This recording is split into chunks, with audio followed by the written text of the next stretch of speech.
Hey guys, Zach here. I hope you're all having a great day. I wanted to talk about something very near and dear to my heart.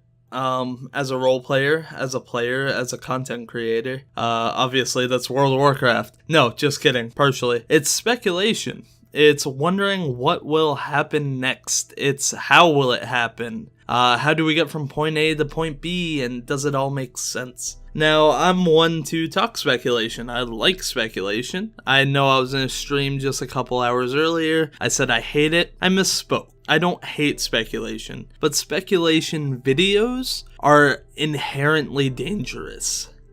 They are spreading a message when they are made, and I'll get into all of that in a minute. If you already hate this video, feel free to leave a dislike.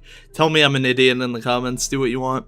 But this is going to be a lengthy video. There's not going to be a lot of video to it. Feel free to just toss it into the background. Mostly because I'm not going to put any faces of content creators that use speculation. I'm also not going to be calling anyone out, so sorry to tell you that much. But when it comes to speculation, it's a newer form of World of Warcraft video. Before, you had your raid guides, you had your pet battle guides in general, we'll say. You had the random clips of like Leroy Jenkins and 50 DKP minus raid leader losing his shit. You had people showing off raids that weren't guides, it was just people raiding. You had news of beta footage and stuff like that, like Total Biscuit used to do. Still some of the best beta coverage I've ever seen. And those were the Worgen starting area all those years ago. But now we're seeing a rise of speculation. And it's not just certain YouTubers or content creators specializing in it. Everybody is dipping their toe into it. What will happen next is the big question. And as a community, it seems that we're always hungry to know what happens next. So speculation seems like a pretty solid field to get into if you want to do YouTube videos for World of Warcraft, because it is such a big market and there are so many people doing it. And my friends still say I'm crazy for jumping into it.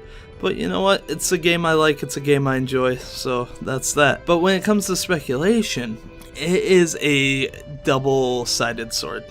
Two-sided sword.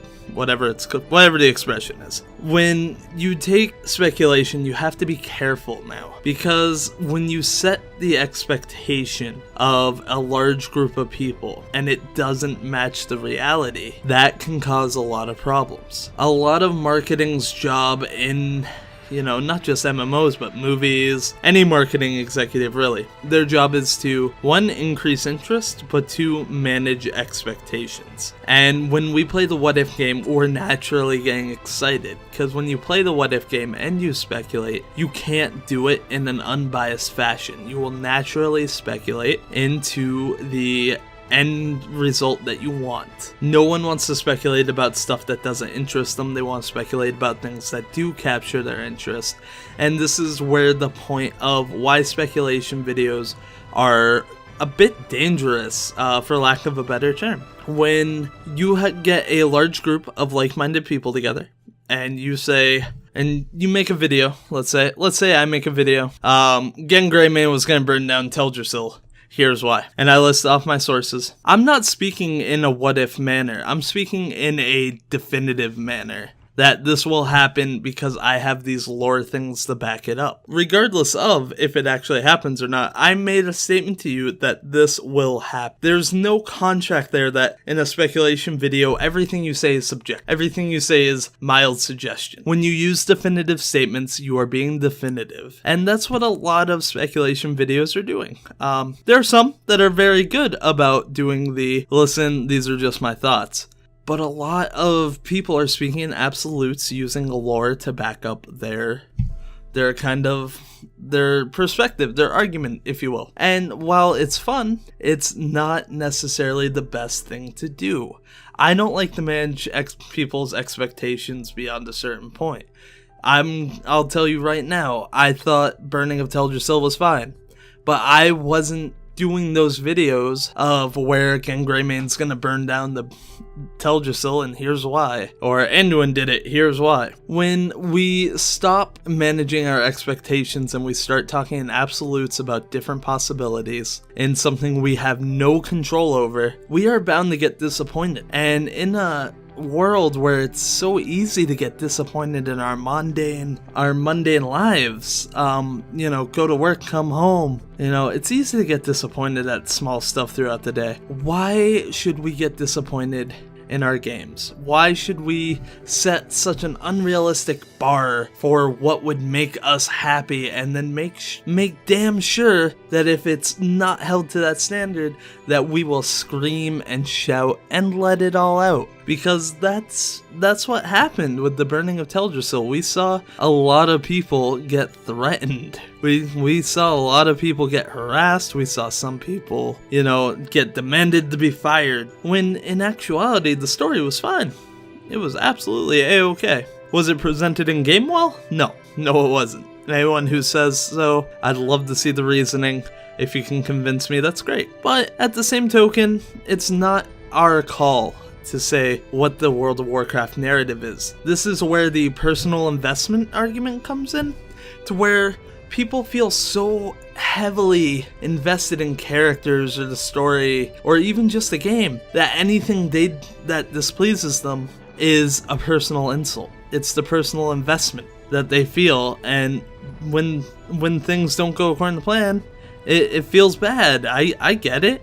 But at the same token, our personal investment is not what drives the narrative. As much as I'd hate to say it, 100 people can scream that Sylvanas isn't the character she is. But she is now. It's canon. She burned a tree. We have to pack up, we have to move along and get on to the next point in the story. What will happen? I don't know. I can't tell you. And that's a definitive statement I can make. I do not know what is going to happen next. None of these people making speculation videos can say for certain what will happen next. But one thing that I think we can all say is speculation can be a lot of fun if we're managing our expectations.